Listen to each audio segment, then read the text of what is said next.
Tahap selanjutnya atau tahap ketiga dari desain database ialah penentuan primary key. Apa itu primary key? Primary key itu kolom atau kombinasi kolom yang bisa mengidentifikasi satu baris data pada tabel secara tepat. Jadi, kalau kita pakai primary key, kita bisa menunjuk satu data pada tabel tersebut dan yang ditunjuk itu bersifat pasti ya, satu data tersebut. Tidak keliru menunjuk ke yang lain. Contoh ya, untuk tabel mahasiswa. Mahasiswa misalnya NIM, ada NIM di tabel mahasiswa. Kalau kita menunjuk satu mahasiswa pakai NIM atau menggunakan NIM, maka kita tidak akan keliru. Pasti yang kita tunjuk ya jelas siapa. Tidak mungkin keliru ke mahasiswa yang lain. Atau misalnya pakai alamat email, karena mahasiswa itu juga disimpan alamat emailnya. Kalau kita menunjuk satu mahasiswa di tabel tersebut, pasti akan yang ditunjuk itu jelas ya, satu baris mahasiswa tertentu tidak akan keliru ke yang lain. Nah itu bisa digunakan sebagai primary key, baik NIM maupun email. Tapi kalau kita menggunakan nama, misalnya Budi, bisa jadi nanti yang ditunjuk itu tidak jelas karena banyak yang mahasiswa yang kemungkinan bernama Budi. Jadi misalnya ini kita menunjuk satu mahasiswa pakai nama Budi, bisa-bisa yang ditunjuk kandidatnya banyak karena banyak yang bernama Budi, sehingga nama mahasiswa tidak sesuai atau tidak cocok untuk digunakan sebagai primary key. Ya. Bagaimana cara mendapatkan primary key? Primary key bisa didapat dari yang pertama dari ini ya, dari kolom atau gabungan kolom yang bernilai unik. Contoh untuk tabel mahasiswa NIM ya. NIM itu nilainya unik. Unik itu maksudnya bukan aneh-aneh ya, tetapi unik itu maksudnya tidak ada yang kembar, tidak ada yang kembar. Hanya satu data yang nilainya seperti itu. Kemudian apalagi untuk tabel produk misalnya. Kalau kita pakai nama produk mungkin tidak unik ya, tapi kalau misalnya pakai ID, nah, itu unik sehingga bisa digunakan sebagai primary key. Terus yang kedua, ini cara yang lebih dianjurkan. Nah, ini cara yang lebih dianjurkan ya, rekomendasi. Itu kita menggunakan ID yang ditambahkan ke entity. Jadi kalau ada tabel, kita nggak pakai kolom-kolom yang ada di tabel tersebut. Kita menambahkan satu kolom sendiri, ya.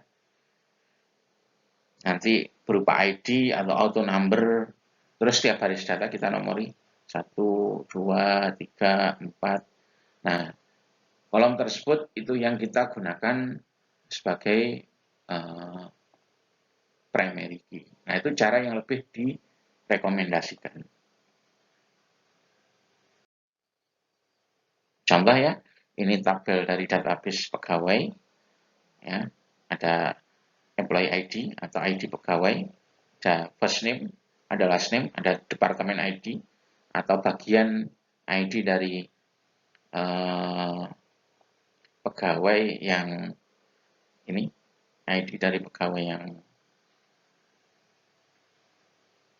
ID dari departemennya pegawai. Kita harus pakai apa? Misalnya kita pakai first name. Nah, first name tidak bisa digunakan untuk mengidentifikasi tanpa kemungkinan duplikat ya. First name tidak unik. Ya. Yang first name-nya John itu mungkin banyak. Jadi kalau kita nunjuk satu baris data pakai nama John gitu, juga tidak ini ya. Kemudian last name itu juga sama ya. Apalagi last name itu nama keluarga, bisa banyak orang yang punya nama keluarga sama sehingga tidak unik. Departemen ID juga tidak unik. Satu departemen isinya bisa banyak pegawai, ya, sehingga bisa muncul berkali-kali. Nah, kita bisa menggunakan employee ID. Karena employee ID bersifat unik ya. Kalau PNS itu NIP, ya, tidak ada NIP yang sama antara dua PNS di seluruh Indonesia. Sehingga kalau kita menunjuk seorang PNS pakai NIP, maka pasti yang ditunjuk itu jelas ya, satu orang tertentu.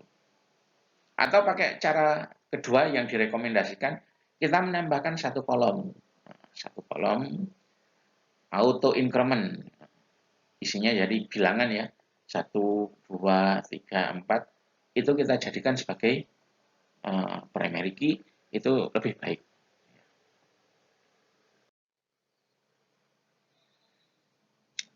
Terus contoh lagi, ini tentang rekening bank ya. Jadi misalnya suatu bank punya beberapa cabang. Misalnya Bank Mandiri aja. Di Jember itu kan ada beberapa cabang. Satu orang itu bisa membuka satu rekening di satu cabang. Di cabang lain bagaimana? Boleh dia bisa membuka rekening yang berbeda. Jadi misalnya di Jember ada 3 cabang BRI, nah itu bisa di masing-masing cabang dia bisa membuka satu rekening yang berbeda-beda. Ya.